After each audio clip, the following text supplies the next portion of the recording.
Big news coming in from the US President Donald Trump. He's taken to social media site, and I want to quote what the US President is saying.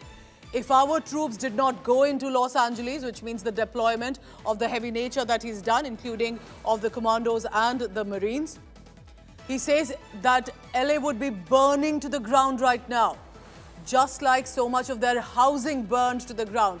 Remember, of course, that was a natural disaster a few months ago that had happened in LA. He's saying similar situation would have happened because of these miscreants and protesters had I not deployed additional security.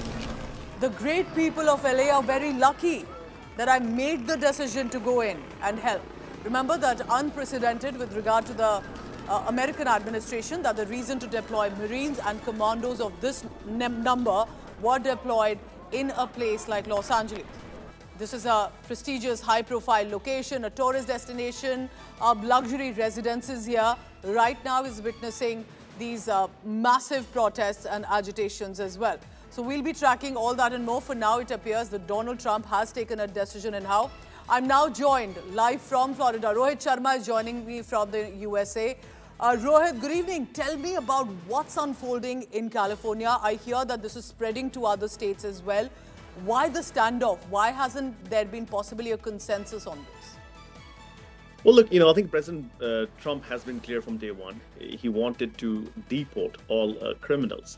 And I think the manner in which this has occurred, especially last month or so, the fact that people are not happy about these raids that are happening outside of some of the, mom and pop shops, Home Depot and all that. I think that's what started the protest. Now, I think, as far as, political points, both the parties are trying to score. Nobody's debating the fact that they should be deported if they're criminal. I think the manner has been debated, and that's what spurred these protests.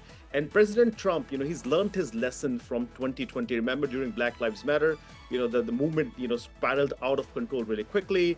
And I think he regretted not, using his powers during that time. So he's trying to preempt these protests by using some of the powers that, again, constitutionally he does have, but he's not invoked those acts yet. But he's trying to preempt them to be able to do so and putting pressure on the California authorities to take some action, which is what we saw yesterday when the mayor of California put out a curfew notice. So I think all in all, I think there is definitely some concern in the immigrant community in the US in the manner how some of these things have occurred. But the fact that, there are riots, they're violent, there's looting. I think that's something that should bother the Democrats as well as the Republicans. And as far as these riots spreading all across the US, I think this is, again, a repeat, as I said, of what we saw during the BLM movement. But then I think President Trump is better prepared to quell these protests, which he thinks are necessary at this point in time. All right, Rohit, keep tracking the latest on that because clearly this is looking disturbing to say the least. For now, remember, we don't have really Indian immigrants on target because this is focused on undocumented, those likely with criminal elements is what the charge is.